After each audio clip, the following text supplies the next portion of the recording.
Safe is a feeling, not a fact.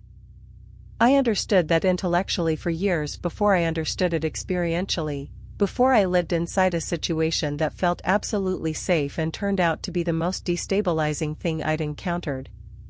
This is the story of a friendship that functioned as something else. Not a romance. I want to be clear about that because the distinction matters for the mechanism I'm trying to describe. A friendship in which I had made unconscious decisions about intimacy and dependency that I hadn't examined, hadn't acknowledged, and hadn't realized were operative until they suddenly weren't. Her name was Lena. We'd been close for 6 years. She was, in the specific ways that matter, the person I told things to. Not everything to everyone, things to her specifically. The particular category of things that you share with someone when you've decided they are safe, the fears underneath the confidence, the grief underneath the competence, the doubts underneath the version of yourself you manage carefully in other contexts. I had decided she was safe. And she was, I want to be fair to her. She was not untrustworthy or unkind. She was a person who changed, in the way people change, and whose life reorganized itself around new priorities in ways that had nothing specifically to do with me. She met a partner and moved across the country. That's the external event. It's not dramatic, and I want to hold on to that. It wasn't dramatic. People form relationships and move. This is ordinary life. The externals of what happened were completely ordinary. What wasn't ordinary was what I discovered when the friendship changed shape. I had built something on the foundation of her steadiness that I hadn't fully mapped. I had been operating as if a particular kind of support, the specific support that Lena provided, that specific emotional container, was a permanent feature of my landscape. When it became less available, I realized I had no parallel infrastructure. No other relationship of equivalent depth. No second container. I had put all of it in one place and called it friendship and called that safe. The 6 months after Lena moved were strange. Not because she disappeared, we still spoke, still texted, still had the shape of the friendship. But the texture was different. She had a life now that I wasn't in the middle of, and I was in a life that she wasn't in the middle of, and the dailiness that had provided the felt sense of closeness had been replaced by scheduled calls that were warm but different. I found myself in a specific kind of alone that I hadn't expected. Not lonely in the general sense, I had a full life, other friendships, relationships of various kinds.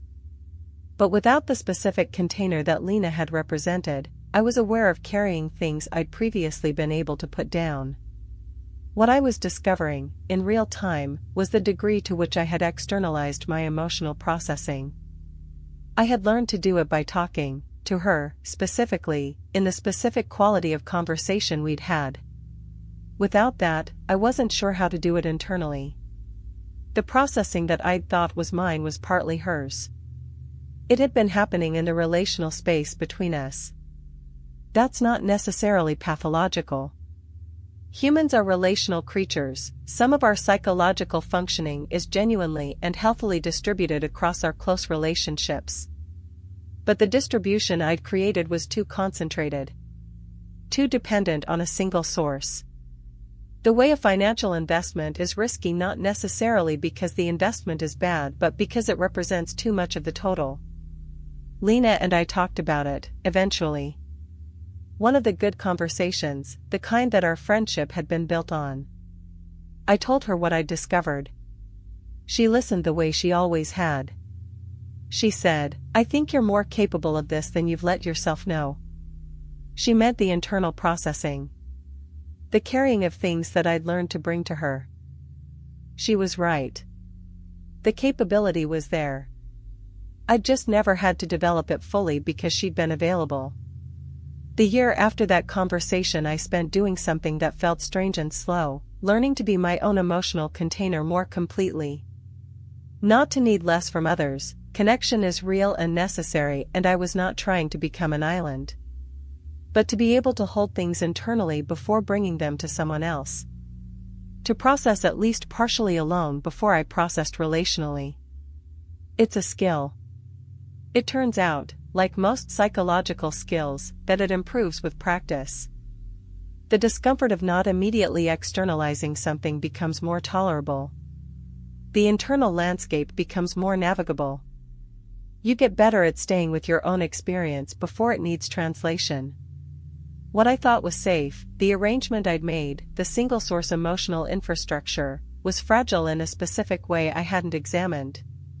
Not because Lena was unreliable. Because nothing external is permanently available. Relationships change, people move, circumstances reorganize. The only truly stable thing is the internal capacity that travels with you. I was not wrong to love the friendship. I was not wrong to be close. What I was not doing was building the parallel internal capacity that would allow me to survive the ordinary losses that all relationships eventually produce.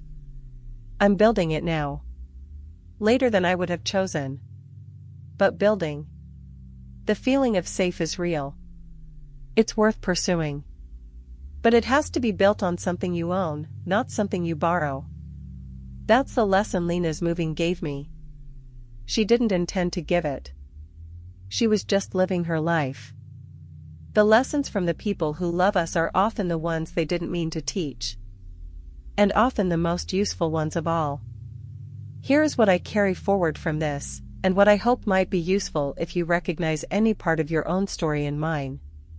The pattern I described does not operate because we are careless or unintelligent or unaware. It operates because it has a function, because it is doing something for us that we have not found another way to do. Staying in the wrong situation, staying silent when we should speak, not walking away when the door is right there, all of these behaviors persist because they are solving something, even if imperfectly. They are providing some version of comfort or protection or identity that we have not yet found a better way to provide. Understanding that function is the first move. Not judging the behavior, but asking honestly, what is this doing for me? What would I have to give up if I stopped? What am I afraid will happen if I make the change I know I need to make? Those questions do not dissolve the pattern automatically. But they make it visible in a new way. And visibility changes the relationship to the thing.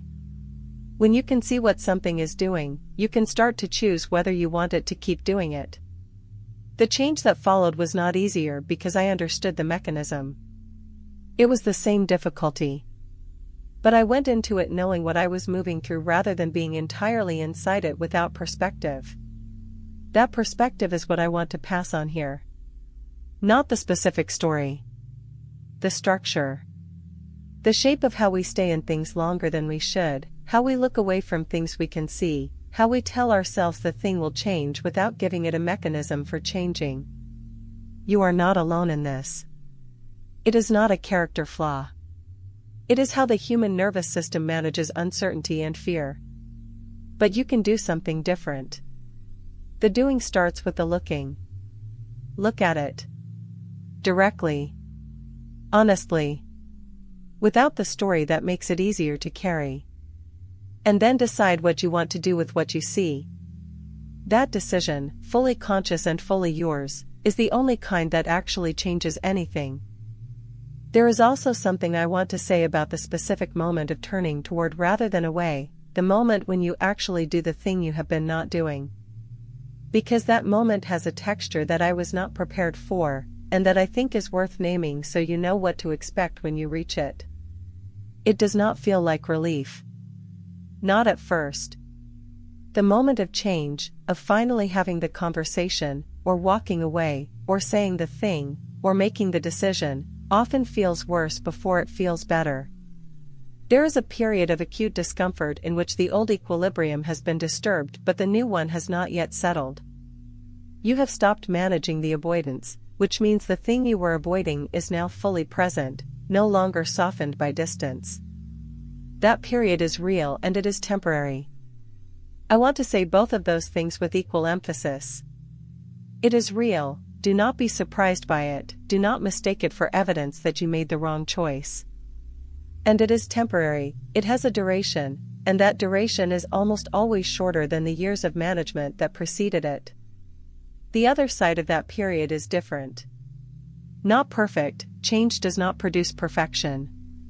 But different in the specific way of someone who has stopped spending energy on maintaining something and can now spend that energy somewhere else. The ambient cost disappears. The weight that you had normalized as simply the weight of life turns out to have been specific and removable. I have felt that release more than once. Each time it is instructive about how much I had been carrying that I didn't know I was carrying. You probably know what you're carrying. You just haven't decided to put it down yet. When you decide, it will be hard first and better after. That is almost always the order of things. And the better, when it arrives, is real.